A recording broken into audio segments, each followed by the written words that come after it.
Beyond the headlines, the noise, the spin, we seek the stories that live within.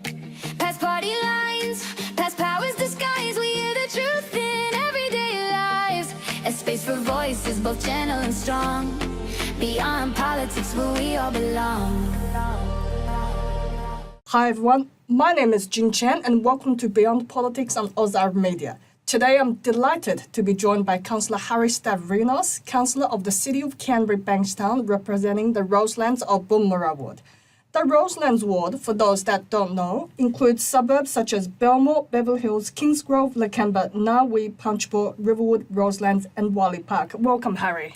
Thank you for having me. And thank you for instantly lighting up the room as soon as you walk in. Thank you very much.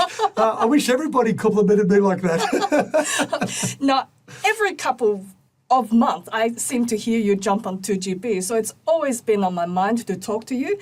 Thank you. And today we will cover a lot of the issues like demerger, like roads, rates and rubbish, all those grassroots issues which are your bread and butter.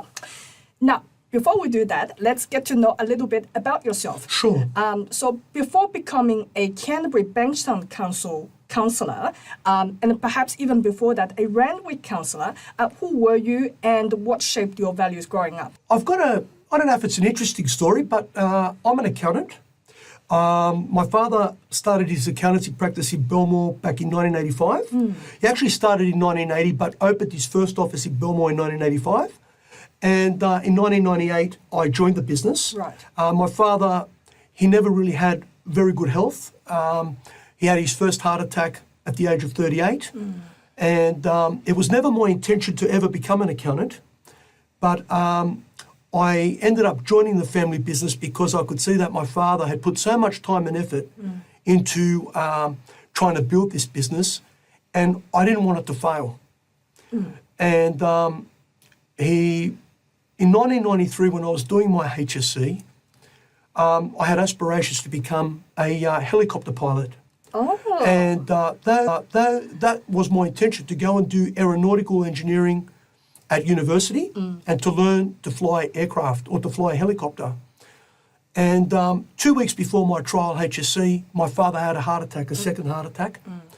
And he was only at the time 40, well, he was born in 1946, so he was just short of 50 years of age. And he basically said to me, look, Harry, what do you think about doing accounting and helping me with the family business? So I changed my entire life, what I wanted to do to help my father, to help my family. It makes me a little bit emotional talking about it, but look, I think I made the right decision. I love working with my father. We've got a good family business in Belmore. People know us in the local area. I think people are happy with us, and they're happy with me. Look, I grew up, you asked me about my upbringing. Well, I grew up in a very conservative Greek household. We went to church every Sunday, Sunday school. Our church was St. Euphemia at Bankstown. Oh. Father Michael was the priest there for many years. Wow. And look, I'm very thankful to my parents for raising me with the values that I've got now. They did their best. My father worked very hard. My mother worked very hard to look after us. And I'm very thankful for the upbringing that I had. My parents gave us very good guidance, myself and my 3 siblings. And that's basically who I am, Harry Stavrinos. Well, I guess if you sort of changed your passion to accounting, that means you have a natural talent as well for numbers. Otherwise, you can't cope. Yeah, look, I'm very good with numbers. I've got a photographic memory. I'm very good with numbers. So I have to say that. I could look at something once and I could memorise it. I'm very good with those types of things. Okay. Now, what's something that people tend to misunderstand about you? Look, I don't think people misunderstand me at all. I think you either like me or you hate me. I'm very blunt. I'm very honest, and I'm very straightforward. And I've been told that by many people. Very few, in my lifetime, I could honestly say I don't think many people hate me. I think a lot of people like me because I'm a very straightforward person, and I think that's what people want these days. They want someone who's straightforward and honest. And I think those are two values that within our society today, many people lack. Yes. People aren't honest anymore, and people aren't truthful anymore. And sometimes the truth does hurt, and that's why people might not like me. But there's no misunderstanding me. You either like me or you hate me for who I am. Straight shooter, we like that. Okay, now let's look at your personal journey a little bit more. You already mentioned that you grew up in Greenacre, run a small business in Belmore, and had been a Randwick councillor before running as a Canterbury-Bankstown councillor. I guess the question here is, in 2024, I wouldn't call it a career change because you sort of you were a councillor before that time, but it was definitely a pivot. So you re-pivoted from Randwick back to our local area, which you grew up from. But what made you have that pivot back to this area, and what if you didn't win at that time? Look, I moved back to the area for a number of reasons. Number one, we lived in Randwick, my wife and I, because it was just convenient for her where we lived for her work. She was made redundant in early 2024, or actually late 2023. And my wife grew up in Roselands. I grew up in Greenacre. Yes. My business was in Belmore. It made no sense to stay where we lived before. So we decided to move back. And upon moving back, my father-in-law passed away in May of 2024. And my wife and I, we knew at that time that we made the right decision to move back home. The travel for my work and for my family, it was just getting too much for me. And I decided at that point that I thought I could make a tremendous contribution to Canterbury-Bankstown Council. I looked around and I saw neglect. I saw an area that lacked pride, that lacked respect for the streets and respect for the area. And I thought, if I run here, I can restore some pride and respect back into the area. I'm not saying that the majority of our residents disrespect the area. That by any means, I'm not saying that at all. The majority of residents love where they live and they respect and have pride in the area. But we have a minority of residents who live amongst us who think it's okay to disregard their rubbish on the street, dump their rubbish wherever they like. And at that point, I thought to myself, well, look at the neglect, look at our roads, look at our footpaths, look at the infrastructure in the area, and look at the way the area is. And in my mind at that point, I said, I'm going to run. And I'm going to try and make a difference. Okay. Now, you asked me about 2024 and if I lost. In life, you have to take good with the bad. You win some, you lose some. But I was quietly confident that I would win. And the reason I was confident was because I believed that the representation that we had in the area was lacking. Okay. There was a lack of leadership in the Canterbury ward, or the Roselands ward and the Canterbury side of Canterbury-Bankstown. And what I mean by that is that council's grassroots issues are roads, rates and rubbish. Yes. I felt that the council, and in particular the councillors from the local area, were more focused on political issues Okay. rather than focusing on the grassroots local government issues. What made you feel that way? Well, firstly, flying the Palestinian flag. I don't believe that a council should be making political statements. We're not the United Nations. We're not the state or federal parliament. Residents want to see you delivering for the local area. They want better roads, better footpaths, better rubbish collection services. They want to see the area looking good. They want to see better infrastructure. Until council can perfect roads, rates and rubbish and grassroots issues, they should not be focusing on political issues. And I believe making political statements like flying flags, you create division within the community rather than unity. Okay. And I think council should remain purely and solely out of those issues. Okay. We will touch on a little bit more later as Yeah, well. sure. But I want to. A lot of our audience don't understand our local community party or the brand that you represent. I understand you are an independent councillor under that banner. Correct. But how does it work, and what attracted you to be a part of the OLC? Okay, now LLC, or our local community, we're a group of independent councillors, and we use this branding because it's a good name, our local community. Yeah. The good thing about our local community is that we don't have any set agenda. So we're able to adapt our own policies and run on the platforms that we believe affect our local community. And I decided to run under that name because it's a good name, it's relatable, and I have the flexibility of being able to run on the policies and platforms that I believe affect the area.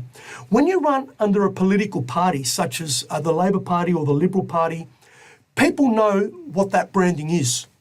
And they know that there are people behind the branding who control what you can and what you can't do. Yes. For me, I don't like being dictated to or controlled by anybody. I like to run my own race and run my own agenda. And obviously it resonated with the community because they elected me. And for that, I'm very thankful. So are you just on that point, are you saying that there is no set party line or consistent, any aligned position with OLC, and you're free to pursue whatever views when you stand up for the community? I wouldn't go that far. What I will say to you is that the issues that, or the policy platform of our local community revolves around local government. Okay. So there is a, like they tell you to talk about development, roads, rates and rubbish, just general basic grassroots issues that affect local government. And for me, that's what it's all about. Okay. All right. Okay. Now, focusing your role on local government, since your election in October 2024, I understand from that time to early June this year, you have put through nearly 1,000 requests to council staff to improve our local services, and you are extremely hardworking and tireless. Now, as with any government services, sometimes you have to keep following on existing requests, you have to create new requests. Were you ever frustrated that you have to put in so much effort just to fix one little thing? Yes. The biggest challenge we face, and I face as a councillor in Canterbury-Bankstown Council, is the size of the council area. A lot of people don't understand just how vast it is. Canterbury-Bankstown Council starts at Undercliff, just past Tempe Railway Station, and goes as far as Woodville Road, Villawood. We're talking about 110 square kilometres, over 400,000 residents, more than 40 suburbs. The challenge is that the council, I feel, at an administrative level, doesn't have the resources or the staff to be able to deal with issues in an effective manner. And this will go on to my next point about demerging. I feel that because of the vast size and the large density of the council area, we're faced with many challenges. Delivering better services, fixing existing infrastructure. Yes. These are the main issues that affect Canterbury-Bankstown Council. And I think if you ask any resident right across the city, whether it be on the Canterbury side or the Bankstown side, they'll tell you that this is a big problem. Well, okay, let's explore that. Let's explore the grassroots issues that are really your expertise. Demerger. Okay. On that issue, I guess you have outlined a case for change, but amalgamation of the former Canterbury Council and the former Bankstown Council happened as early as 2016, 10 years ago. Don't you think the merger is now a ship that has already sailed? No. And the reason I say this is because over the last 10 years, the council, and all you need to do is look at the way the council is financially, it's not working. I don't think the current model is working. And what I mean by that is as of this financial year, the 30th of June 2026, the council has an infrastructure backlog of more than 180 million. It's quite obvious to me that we don't have the revenue base as it is now to address that infrastructure backlog. Now, the Office of Local Government says that for every dollar of depreciation that you have on your balance sheet, you need to be replenishing exactly $1 back into fixing roads for paths and other infrastructure. As of last financial year, we had over $100 million in depreciation, and we could only reinvest $60 million back into infrastructure. What that tells me is that 3, 4, 5, 10 years from now, that infrastructure backlog is going to become so large that the council is not going to be able to sustain or even maintain its existing infrastructure.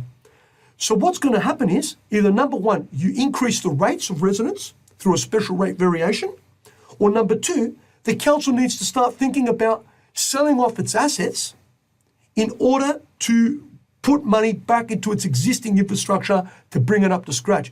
Now, for me, a demerger makes sense because as the council is now, I don't believe that it can sustain its infrastructure backlog. Now, the state government have not been very helpful at all. They forced this merger upon us, and they're telling us now that the ratepayers and residents of Canterbury-Bankstown Council need to pay for any demerger. Yes. But they forced it upon us.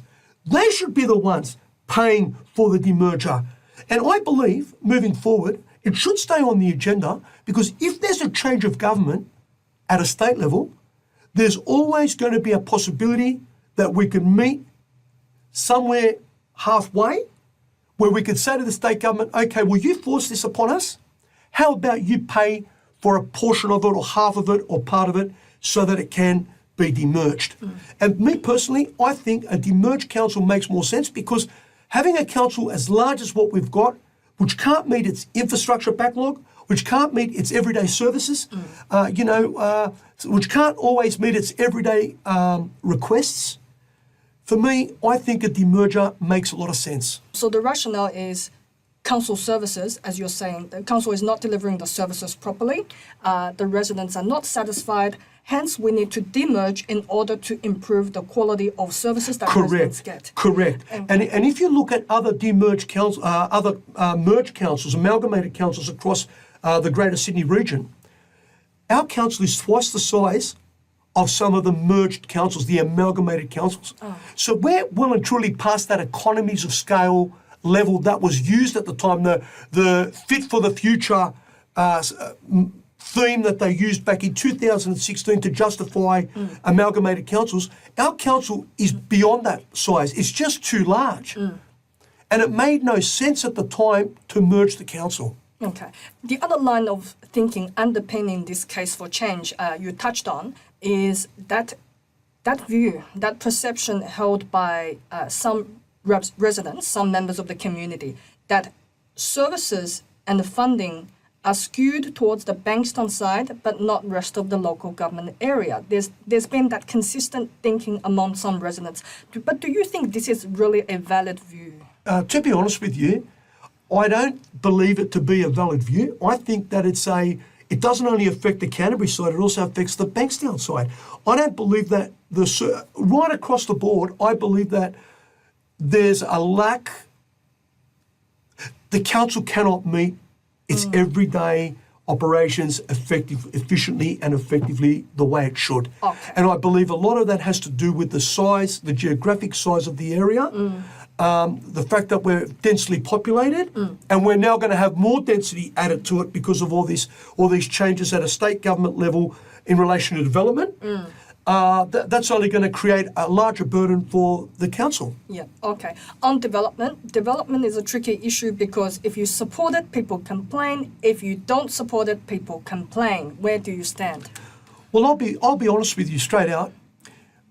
I think you have to be very sensible about how you go about development. As it stands now, I don't believe that our infrastructure can sustain increased densities. Now, at a state government level, you'll have ministers who represent our local area telling you, we're spending $300 million upgrading the hospital. We're spending $20 billion on the metro. it's not just about the metro and it's not just about hospitals. What about our road networks? What about our parks and playgrounds? What about our sewage systems? What about the schools?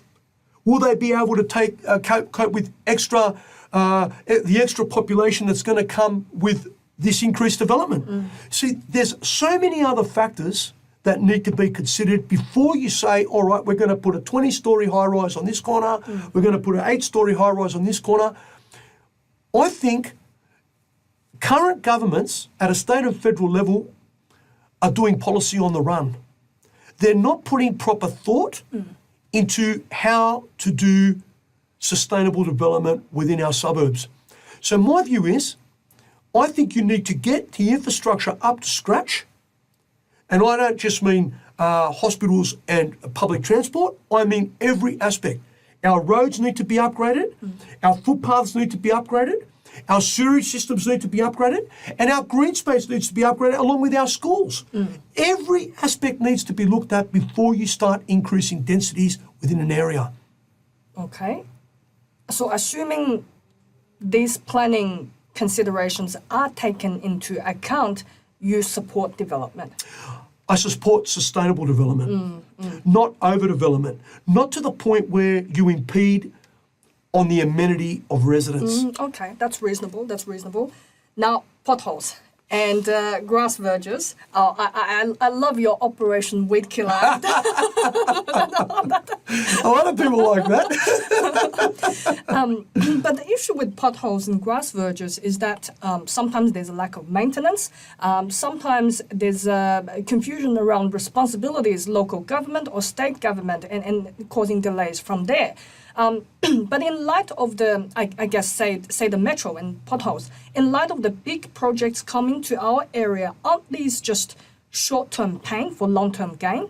Look, they are, but in saying that, you've always got to maintain the amenity of the area. It's the job of council, and I go by the 3 R's, roads, rates, rubbish and services, and I can add an S to that. It's always the job of council to maintain our local area and the amenity. And I feel that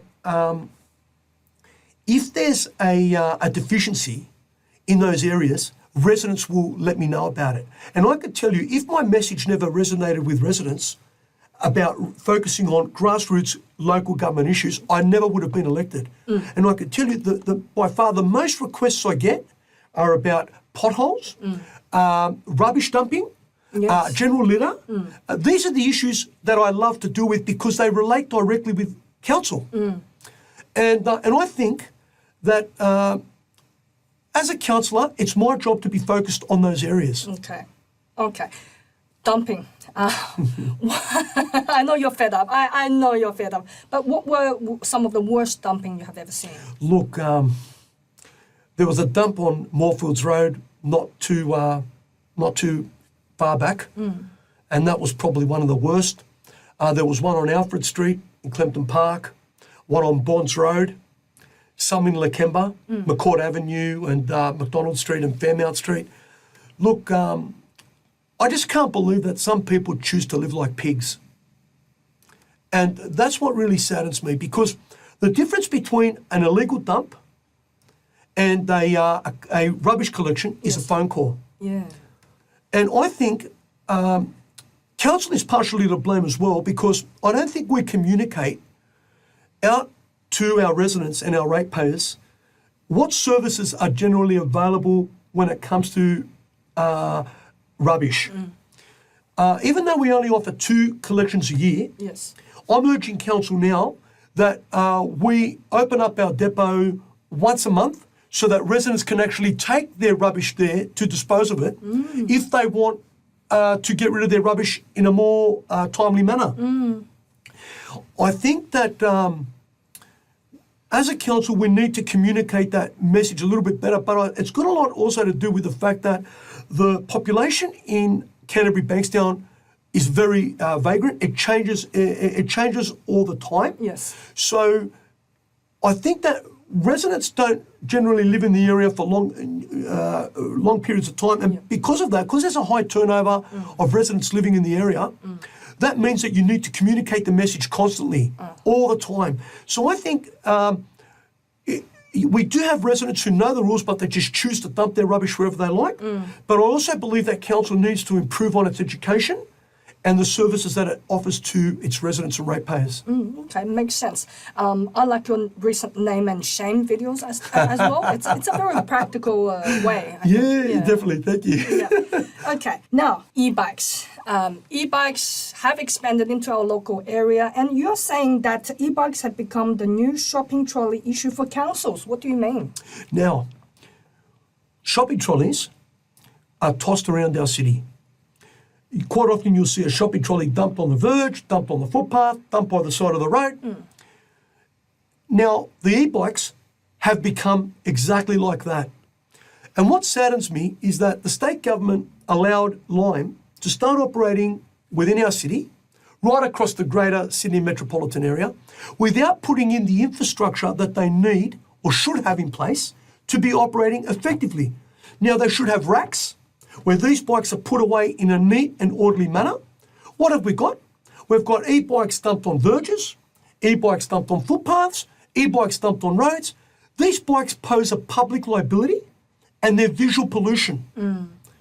Now, if I'm operating a business, I've got to put the equipment in place so that I could operate my business effectively. Yes. What has Lime done to operate their business effectively within our city? But all they've done is provided the bike without having any orderly and neat manner for these bikes to be put away. And I blame the state government for this because they should have put measures in place and told Lime that if you are going to operate within our city, you need to start establishing areas where you can put racks in so that these bikes can be put away in a neat and orderly manner. But no, they now want to push that burden back on a council and they want council to pay for racks for these bikes.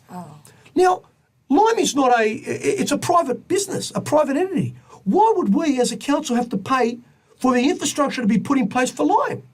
It doesn't work like that. I think, and when I was in Hawaii recently for my holiday, my family holiday, they've got bike racks right across the place. Why can't we do the same here? Why are we so far behind in Australia? Okay, so the solution from there that you're suggesting is for state government to or the operators to pay for the racks. Correct. Correct. It should not be put on the burden of ratepayers and residents to be paying for that, particularly for a private business. Okay, I can see your point. Okay, just when you think that we have passed the quiz with our list of grassroots issues, we're going to talk more challenges and opportunities. You regard yourself as a statesman, elected by the people for the people. A statesman, really? Yeah. A statesman is someone who's been elected by the people, for the people. Politicians are liars. And all you need to do is look at what Anthony Albanese, our current Prime Minister, did at the last federal election. He came out and he said that he would not change capital gains tax laws and he would not change negative gearing. He said it more than 50 times. What happened in the May budget? He backflipped. He's a liar. Politicians often make promises that they can't keep and they go by their own self-interests and agendas. I'm not motivated by my own self-interest or agenda. I'm here to serve the community and deliver better outcomes for the community. I consider myself to be a statesman because I don't make promises that I can't keep and I don't lie. Okay, then and I say that because some people would dismiss independence and because they think that independents just have empty words and they don't have that ability to achieve concrete, lasting change. What do you think of that? At a federal and state level, I would say that's true. Because at a federal or a state level, we've got a two-party system. And it's very, very difficult for an independent to make a difference. But also in saying that, at a federal and state level, if you get the independents united, like what you have with the Teals, they can make a difference. Now, at a local government level, I would say I'd dismiss that argument completely. Being an independent, I'm not dictated to by anybody. I am my own person, and I do what I believe is right for the community, by the community. And having put in, as you said, just under 1,000 requests, I think it's probably about 1,000 now, because when I reported that it was quite a few weeks back, I could tell you I achieve outcomes and I achieve results. And people can see that. So as an independent, I'm effective at a local government level. Okay. You consistently mention how you dislike politics being in the way when it comes to community advocacy. Correct. What happened between you and the Liberal Party? Exactly that. They tried to interfere with my community advocacy. They weren't happy with the stance that I took on certain issues that went against my values and the community's values. And I took a stand, and they did whatever they could to try and destroy me. They attacked my wife personally. They made derogatory, one person in particular made derogatory remarks against my wife, which I don't stand for that. I think in politics, yep, it's dirty, but you attack the councillor or you attack the member. You don't attack their family. And I'll go as far as to say that they did whatever they could to get rid of me, including rigging my pre-selection, which, and I've got proof of all that. I'm actually glad that I'm no longer part of a political party because, as you know, they're dominated by factions. And because I was not aligned with any particular faction, they couldn't control me. And they wanted someone there who was a puppet, who would report to the master. And this is why the Liberal Party today has become irrelevant, because you've got factions who run the party, who have put people in who are answerable to those masters, and they're no longer representative of community expectation and community values. And I think this is the reason why the Liberal Party today has become irrelevant, because they're no longer the free enterprise conservative party that they once were. They're now another branch of the Labor Party, and they've moved too far to the left. And I think this is the reason why the Liberal Party has become irrelevant. Very, very interesting. That's very, very interesting. I guess stressful experiences at the time, but looking back, you know. I'm thankful to God that I'm no longer involved in party politics. I can be my own person and I can make decisions for the community that are based on community expectation and community values. And that to me is more important than anything. You never compromise who you are as a person, and you stick by your convictions and stand by them. Okay. Politics aside and looking ahead, what are your upcoming priorities for the area, for your ward that you represent? Look, my vision is to restore community pride and respect throughout the entire community. To have the area looking smick, clean, have beautiful parks and playgrounds, deliver better amenity, better services. That's basically it. I just have a vision for the area to be beautiful. It's all I want. And I will continue to do that whilst I'm there advocating for the community. And I hope the community re-elect me back in 2028. I hope they give me another chance. Well, that vision actually is not easy. It's not easy with the amount of services. It's not easy. It's not Correct. easy. Yeah, it requires tireless work. Now, last but not least, in one word, what motivates you every day? Outcomes. Delivering for the community. There is no better feeling than having someone calling me and telling me that a local resident telling me that they've got an issue that they want to deal with and resolving that issue for them. Getting an outcome, getting a result. It's the best feeling. I feel thankful, and it makes me emotional just thinking about it, because I can tell you, I get a lot of people thanking me. The majority of people are very thankful for what I do and what the council does for them. And the word outcome or outcomes comes to mind. Thank you for your passion and your strong sense of conviction. Thank you. Thank you for staying with us. And until next time, stay tuned to the next episode of Beyond Politics. And of course, stay tuned to Oz Arab Media.